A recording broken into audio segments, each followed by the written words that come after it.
ہر حکم اور حضور علیہ السلام کی ہر سنت مطہرہ پر عمل پیرا ہونے کی توفیق نصیب فرمائے۔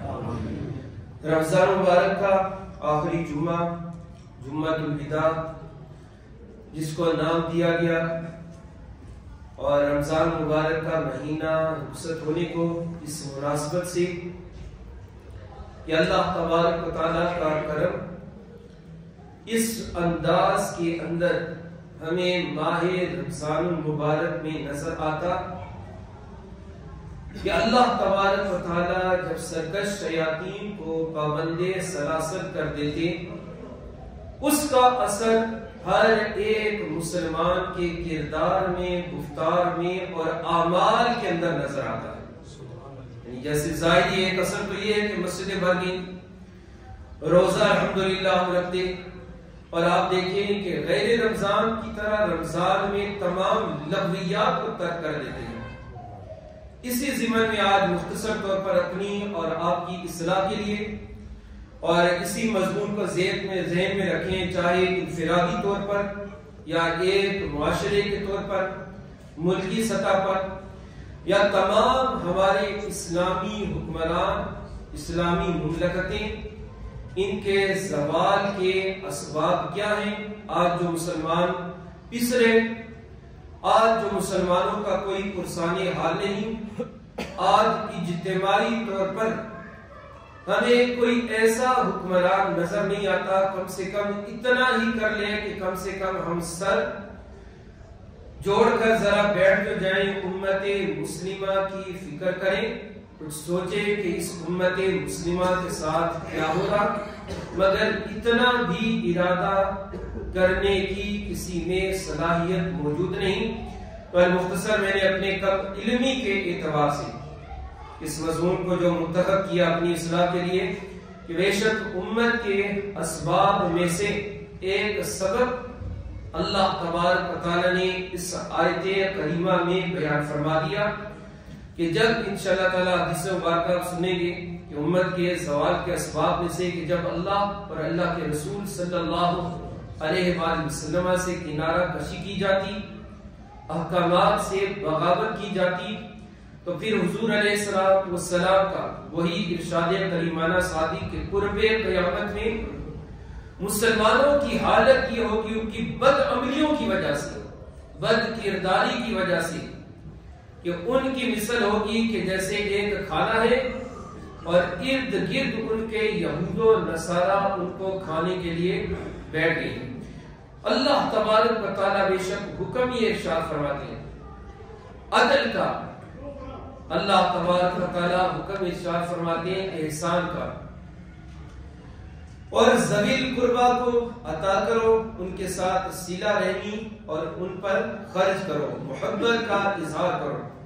اور اللہ تبارک و تعالیٰ منع فرماتے ہیں ہر ایک فحشا سے، فحش گوئی سے، فحش گیر سے، اللہ تبارک و تعالیٰ تمام منکرات سے جس سے اللہ تبارک و تعالیٰ نے منع فرما دیا، ہر فحش، جھوٹ، چغلی، غیبت اور جتنی موسیقی، یہ تمام کی تمام فحش کے اندر آ جاتی،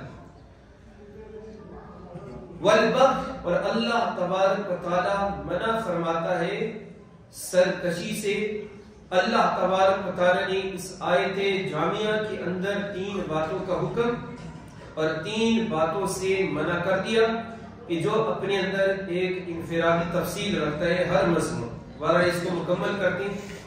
ولید بن مغیرہ جیسا شخص جب اس نے حضور صلی اللہ علیہ وآلہ وسلم سے اس آیت کریمہ کی تلاوت سنی، اللہ اکبر، وہ بھی مجبور ہو گیا کہ اے محمد صلی اللہ علیہ وآلہ وسلم اس آیت کو دوبارہ تلاوت کریں۔ اور جب اس نے اس آیت کریمانہ پہ غور کیا، آج دیکھ لیں کہ ہماری اخلاقی قدریں کہاں تک پہنچ چکی، بے راہ روی کا ہمارا معاشرہ اور ہم خود ہمارے نوجوان شکار ہو چکے، ہر طرح کی برائی جو ماقبل قوموں کے اندر تھی وہ برائی ہم میں پائی جا رہی۔ تو ولید بن مغیرہ نے جب دیکھا کہ یہ آیت کریمہ کسی آبادی کو، معاشرے کو اپنی اصلاح کے لیے اس سے بھرپور مزیدار کلام تو میں نے اپنی زندگی میں نہیں سنا. اور وہ ولید بن مغیرہ بھی مجبور ہو گیا یہ کہنے کے اوپر کہ بے شک، اب یہ شاعر تھا بہت بڑا مکہ کا، یہ کہنے پر مجبور ہو گیا کہ بے شک میں گواہی دیتا کہ یہ کلام کسی بشر کا کلام نہیں ہے، یہ رب کائنات کا کلام ہے. تو اس کے چند ایک پہلو پر اللہ تبارک و تعالی ہمیں یہ حکم دیتا ہے عدل کا. عدل کا کیا مطلب ہے اور احسان کا مطلب اللہ تبارک و تعالی یامر بالعدل والاحسان، اللہ رب العزت عدل اور احسان کا حکم دیتا ہے. حضرت عقبہ بن عامر رضی اللہ تعالی عنہ نے جب حضور علیہ السلام سے یہ ارشاد فرمایا عدل کے متعلق، اللہ پر حضور صلی اللہ علیہ وآلہ وسلم نے ارشاد فرمایا عدل کیا ہے؟ عدل یہ ہے کہ جو تجھ سے قطع تعلقی کرتا ہے تو اس کے ساتھ صلہ رحمی کر، جو تجھے محروم کرتا ہے اور تیری دسترس پہنچتی ہے تو تو کیا کر، تو اسے عطا کر دے، اور جو تیرے ساتھ ظلم کرتا ہے اس سے تو اعراض کر. تو اگرچہ فقہاء کرام نے اس کا مطلب لکھا عدل کیا ہے کہ جتنی جس کے ساتھ کسی نے زیادتی کی ہے قصاص کے اندر اتنا ہی بدلہ لے اور اس سے زیادہ اس کے ساتھ زیادتی نہ کرے، یہ تو ہو گیا عدل. معاملات کے اندر لین دین کے اندر کسی سے آپ نے قرض لیا ہے اتنا ہی واپس کرنا، یہ تو ہو گیا عدل. مگر اس سے کچھ آپ نے زائد عطا کر دیا تو یہ ہو گیا احسان. پھر عدل کی تعریف تمام معاملات کے اندر، حکماء کے اندر، کہ ہر معاملے کے اندر وہ عدل سے کام لیں، یہاں تک کہ کوئی فیصلہ ان کے عزیز و اقربا کے خلاف ہی کیوں نہ ہو، ان کے نفسوں کے خلاف ہی ہو، مگر حق بات سے وہ اعراض نہ کریں. اب اس عدل کو آپ لے لیں، چاہے ہمارے شب و روز کی معاملات ہیں، چاہے کوئی سرکاری نوکری کر رہا ہے تو اس کے نوکری کے معاملات ہیں، آیا ان میں وہ عدل کر رہا کہ نہیں کر رہا. کسی کے زیر تحت کوئی کام کر رہے ہیں تو آیا دیکھیں اس کے اندر وہ عدل کر رہا یا نہیں کر رہا. ناپ تول کا معاملہ ہے اس میں عدل کر رہا نہیں کر رہا.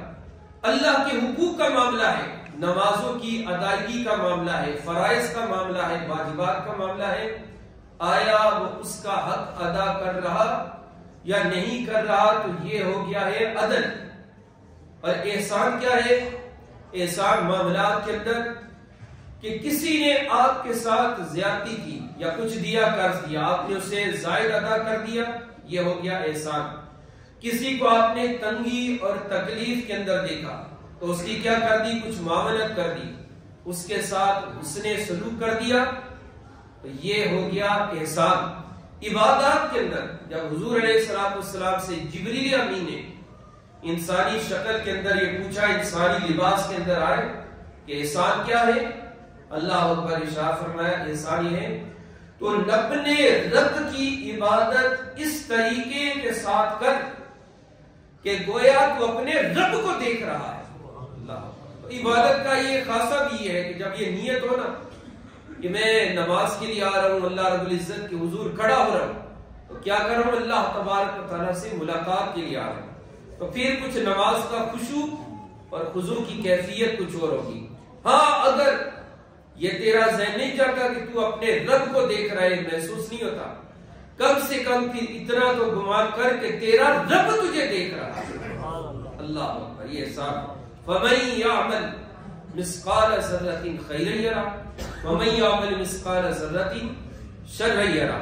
بس یہی عقیدہ آپ بنا لیں کہ روزہ کیا ہے، روزے میں ہم قدرت کے باوجود حلال چیز ہمارے پاس موجود ہے، حلال رزق موجود ہے، حلال زوجہ موجود ہے، مگر کیا ہے، ہم ترک کر رہے ہیں. کس لیے؟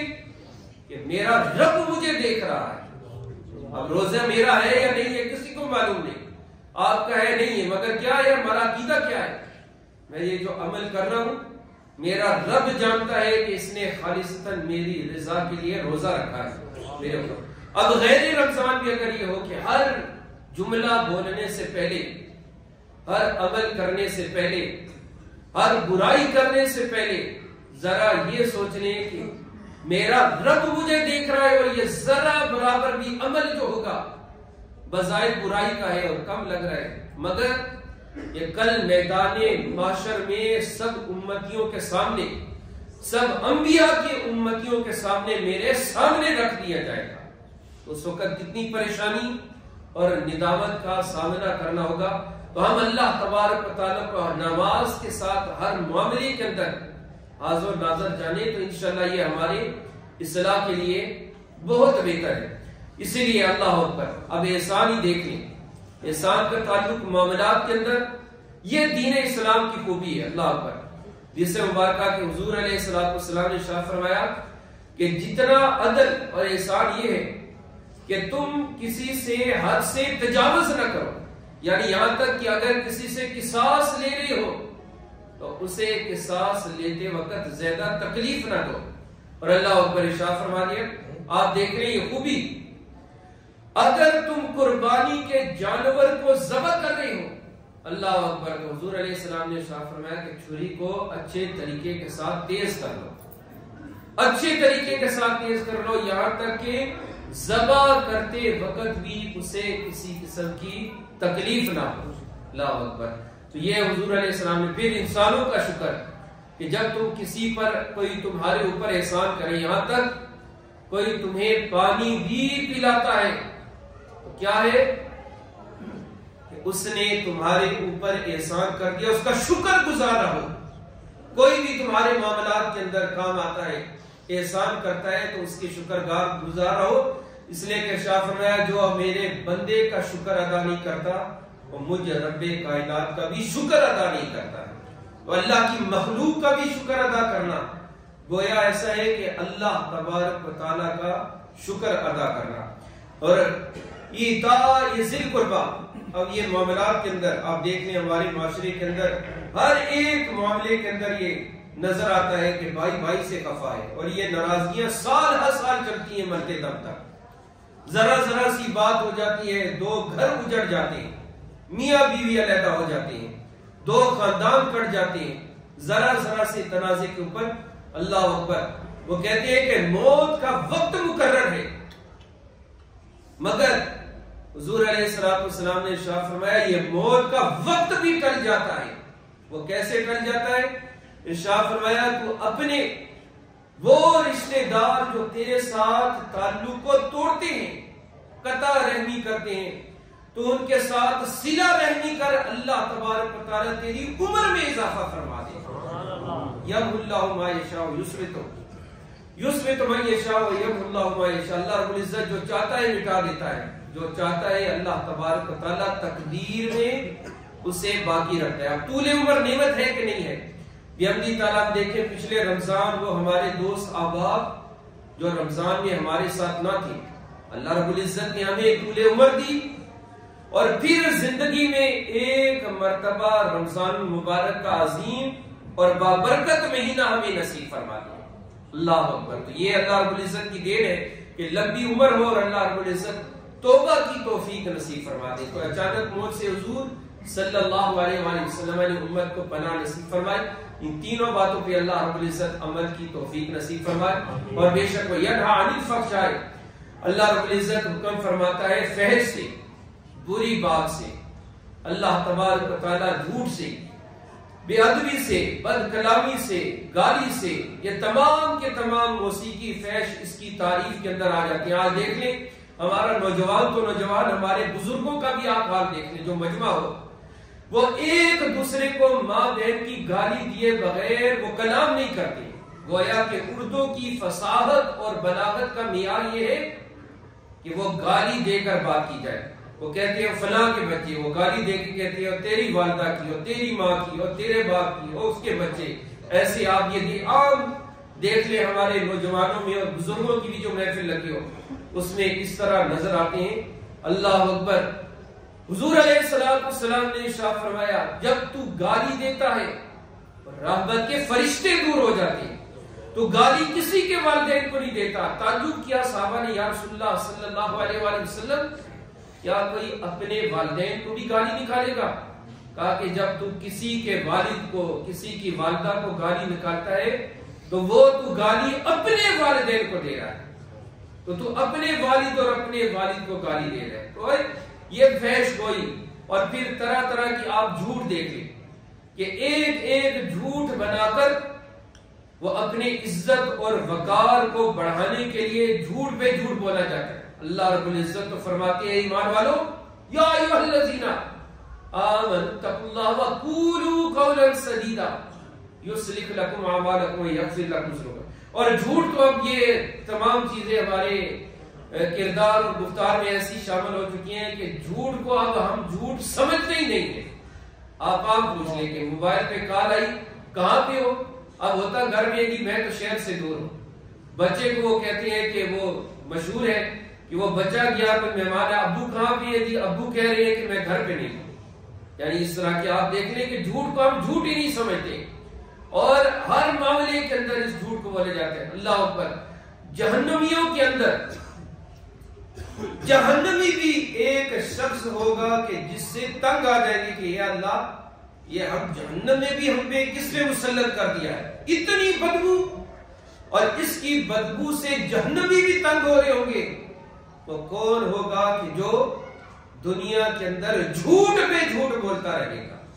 اب ہمارا کوئی بھی معیار دیکھ لیں، صبح سے شام تک دکانداری ہے، چاہے دفتری معاملات ہے، دیگر معاملات ہے، اس جھوٹ کو ہم نے ایک فیشن بنا لیا ہے اور جھوٹ بولتے ہیں۔ اللہ تبارک و تعالیٰ نے ارشاد فرمایا لعنت اللہ علی الکاذبین، جو جھوٹ بولتے ہیں اللہ تبارک و تعالیٰ کی ان کے اوپر لعنت ہے، گالی گلوچ، جھوٹ۔ اور پھر ہم ایک دوسرے کا مذاق اڑانا، ایک دوسرے کے ناموں کو بگاڑنا، اور یہ عام بنتا ہے۔ اور تو جتنا نیک ہے ہمیں پتا ہے، تیری نیکیاں ہمیں پتا ہے، تم جتنے نیک ہو، یا من حیث المجموع ہم لیتے ہیں کہ فلاں علاقے کے لوگ اچھے نہیں، فلاں علاقے کے لوگوں کے اندر وفا نہیں، فلاں علاقے کے لوگ جھوٹی چور ہیں، یہ عام ہمارے معاشرے کے اندر مشہور ہے۔ اللہ اکبر۔ حضور علیہ السلام نے ایک مومن کا مذاق اڑانے سے منع کیا ہے کہ اگر اس کی تذلیل کی جائے، اس کی عزت پہ حملہ کیا جائے، اس سے حضور صلی اللہ علیہ وآلہ وسلم نے منع فرما دیا۔ یہاں تک یہ تو دور مذاق، اگر کسی میں تو عیب بھی دیکھے، کسی کو گناہ کرتا ہوا بھی دیکھے، کسی میں فسق و فجور بھی دیکھ لے، اللہ اکبر، یہ اسلام کا اصل ہے۔ ارشاد فرمایا تو اس کے عیبوں کے اوپر پردہ ڈال، اللہ تبارک و تعالی میدان محشر میں تیرے عیبوں کے اوپر پردہ ڈال دے گا۔ اللہ اکبر۔ وَيَنْهَى عَنِ الْفَحْشَاءِ، پھر اللہ تبارک و تعالی فحش سے، اب یہ فحش ایسا ہے، یہ فحش تو ہماری عبادات کے اندر بھی داخل ہو گیا۔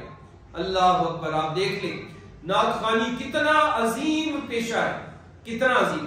اور اللہ اکبر، وہ امام مالک رحمت اللہ تعالی علیہ کا عشق، یہ تھا اصل وہ نعت خوان۔ آپ دیکھیں کہ جب حدیث پڑھ رہی ہے عمدہ لباس، خوشبو کا اہتمام کرتے، نیا لباس پہنتے، اور پھر کہتے اب مجھ سے پوچھ جو تو نے حضور علیہ السلام کا ارشاد کریمانہ پوچھ رہا ہے، کیونکہ آپ تمام محدثین جب بھی حدیث، اور اب بھی مدارس کے اندر جب دورہ حدیث ہوتا ہے آخری درس نظامی میں، تو سب سے پہلا درس یہ دیا جاتا ہے کہ حدیث سنتے وقت، پڑھتے وقت وہی ادب ملحوظ خاطر رکھا جائے گا کہ جو ادب صحابہ کرام رضوان اللہ علیہ مجمعین حضور علیہ السلام کی ظاہری حیات میں فرماتے تھے۔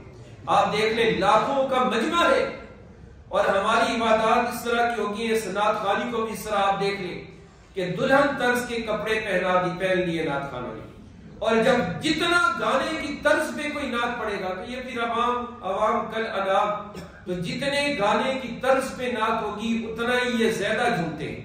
اور اس کے علاوہ اگر مسجد میں درس ہو رہا، تدریس ہو رہی، مگر اس میں یہ نہ بیٹھیں گے نہ اس میں حصہ لیتے ہیں، تو الغرض یہ نعت خوانی عظیم عبادت ہے۔ نعت پڑھو ایسے کہ گویا حضور صلی اللہ علیہ وآلہ وسلم کی بارگاہ اقدس میں میں درود شریف کا نذرانہ پیش کر رہا ہوں، حضرت حسان بن ثابت اور جمیع صحابہ کرام رضوان اللہ علیہ مجمعین کی سنت ادا کر رہا ہوں۔ لاکھ پر، اور پھر سن لے، چاہے یہ کوئی بھی ہے، چاہے کوئی عالم دین ہے، چاہے کوئی نعت خوان ہے، چاہے کوئی پیر حسام ہے، کوئی عام شخص ہے، حضور صلی اللہ علیہ وآلہ وسلم نے ایسے مردوں پر لعنت فرمائی ہے جو عورتوں کی مشابہت اختیار کرتے ہیں، اور ایسی عورتوں پر لعنت فرمائی ہے کہ جو مردوں کی مشابہت اختیار کرتے ہیں۔ بند لفظوں کے اندر ہم سب اپنا محاسبہ کر لیں، اپنی اولادوں کا، اپنے معاشرے کا۔ آج طرح طرح کی فیشن داخل ہو گئے کہ نہیں، یعنی وہ معلوم نہیں ہوتا کہ مرد جا رہا ہے یا پھر عورت جا رہی ہے، اور حضور علیہ السلام نے تو لعنت فرما دی کہ ایسے مرد کہ جو عورتوں کی مشابہت اختیار کریں۔ تو اللہ اعوذ باللہ، اللہ تبارک و تعالی ہمیں یہ نعمت بخشا۔ جھوٹ، غیبت، چغل خوری، یہ سب اس کے اندر شامل ہے۔ کیا تو یہ پسند کرے گا کہ اپنے مرے ہوئے بھائی کا گوشت کھائے؟ کوئی پسند نہیں کرے گا۔ کہا غیبت اس سے بھی بڑھ کر گناہ ہے، مگر ہماری محفل کیا ہے؟ جہاں دو بیٹھے ہوئے تو تیسرے کی برائی ہو رہی ہے، تیسرے کی غیبت کو بیان کیا جا رہا ہے، تیسرے کی برائیوں کو بیان کیا جا رہا ہے۔ اللہ تبارک و تعالی ہمیں اس عمل شنی سے بھی محفوظ فرمائے۔ اور پھر حضرت نافع رضی اللہ تعالیٰ عنہ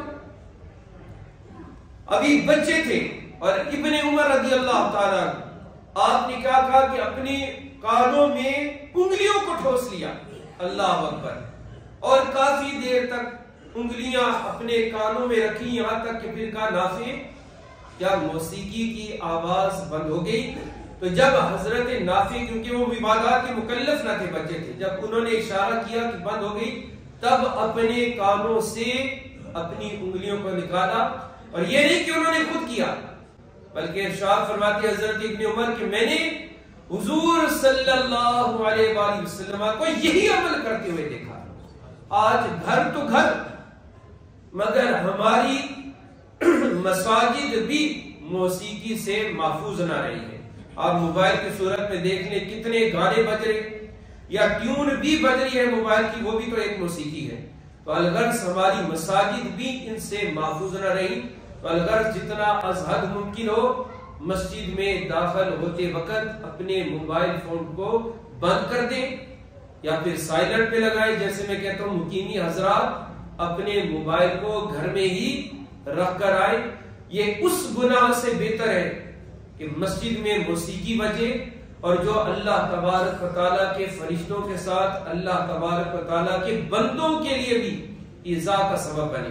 اور اللہ تبارک و تعالیٰ نے ہر ممکن، ہر وہ چیز کے جس سے اللہ تبارک و تعالیٰ نے منع فرما دیا، ارشاد فرمایا اس سے رک جاؤ، باز آ جاؤ، اللہ تبارک و تعالیٰ اس سے منع کرتے ہیں۔ والبغض، اللہ اور اللہ کے رسول کے ساتھ سرکشی۔ ارشاد فرمایا حضور علیہ السلام نے قرب قیامت کے اندر، یہ امت کے زوال ہی دیکھ لو، کہ جب کسی معاشرے کے اندر زنا عام ہو جائے گا تو کیا ہوگا؟ اللہ تبارک و تعالیٰ ان سے رزق کو اٹھا لیں گے، اللہ پر بے حیائی عام ہو جائے گی، رزق ان کے اوپر تنگ کر دیا جائے گا۔ جب کسی معاشرے کے اندر ناپ تول میں کمی ہوگی، اللہ تبارک و تعالیٰ قحط سالی اور ظالم حکمران ان کے اوپر مسلط فرما دیں گے۔ ارشاد فرمایا کہ جب کسی قوم کے اندر، جب وہ اللہ اور اللہ کے رسول سے سرکشی کریں گے، بغاوت کریں گے، تو کیا ہوگا؟ اللہ تبارک و تعالیٰ اس معاشرے کے اندر ایسی اللہ تبارک و تعالیٰ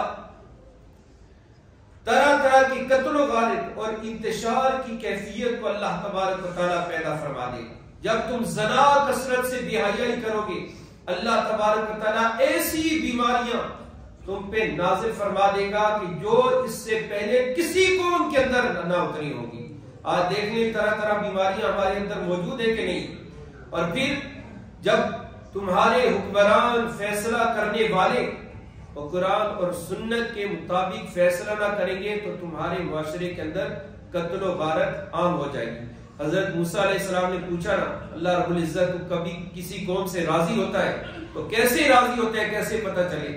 اللہ اکبر، ارشاد فرمایا جب میں کسی قوم سے راضی ہوتا ہوں تو ناراض ہوتا ہوں، تو ایسے کہ جب کسی سے راضی ہوتا ہوں اس پر اچھے حکمران مسلط کر دیتا ہوں، اور جب کسی سے ناراض ہوتا ہوں تو اس پہ ظالم اور جابر حکمران ان کے اوپر مسلط کر دیتا ہوں۔ تو من حیث المجموع دیکھ لیں، ہمارے اسلامی ملکوں کا حال دیکھ لیں کہ تمام کی تمام بظاہر تو ایک آیت کریمہ ہے، مگر ہم اس سے کوسوں دور ہو چکے. اور یہی وجہ ہے کہ آج کیا معاملہ ہو گیا کہ آج کوئی اسلامی حکمران اس قابل نہیں ہے کہ وہ کفار یہود و نصارہ کی آنکھوں میں آنکھیں ڈال کر بات کر سکے. آج ہمارے فلسطینی بھائی جس ظلم کا شکار ہو گئے، کوئی ہمیں ان کا مونس اور مددگار نظر نہیں آتا. اللہ تبارک و تعالیٰ کا کرم کہ اس نے ماہ رمضان میں شیطان کو بند کیا اور اس کا اثر ہماری زندگی میں مترتب ہوا. اللہ سے دعا ہے غیر رمضان بھی اللہ تبارک و تعالیٰ ہمیں ہر برائی سے، ہر فحش گوئی سے، ہر منکر سے اللہ تبارک و تعالیٰ ہمیں بچ کر ہر وہ عمل جو جہنم تک لے جائے اس سے بچنے کی توفیق نصیب فرمائے. ہر عمل خیر جو ہماری اپنی اصلاح کا ذریعہ، ہمارے معاشرے کی اصلاح کا ذریعہ بنے، اللہ تبارک و تعالیٰ ہمیں اس عمل کے اوپر استقامت نصیب فرمائے. ان اللہ یامر بالعدل والاحسان وایتاء ذی القربى وینہی عن الفحشاء والمنکر والبغی وما علی الا البلاغ.